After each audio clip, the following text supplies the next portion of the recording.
The West Australian coroner is about to release the findings of the inquest into the suicides of 13 young Aboriginal people in the state's Kimberley. The region has one of the highest youth suicide rates in the world, and the coroner's report has been long awaited. The inquest included an investigation into the suicide of a 10-year-old girl in the remote community of Luma, which was labelled a humanitarian crisis and prompted calls for radical action. But leaders from within the 500-strong community say almost nothing has changed. Across the Kimberley region, people filed into courtrooms, seeking answers and hoping for solutions after the suicides of their youngest community members.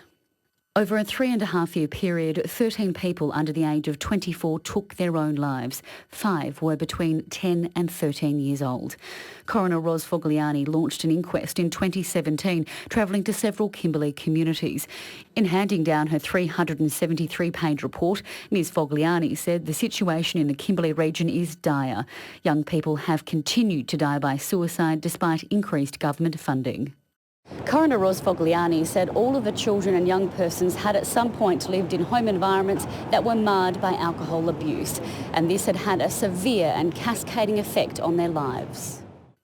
Of the 42 recommendations made by the coroner, the first 6 relate to fetal alcohol syndrome disorder, including universal screening. She also recommends alcohol restrictions across the entire Kimberley and drug and alcohol rehab centres for children.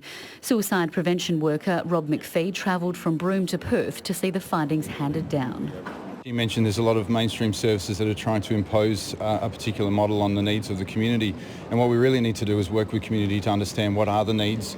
Indigenous rights campaigner June Oscar was there for the other major Aboriginal suicide inquest a decade ago. She says the root causes still exist.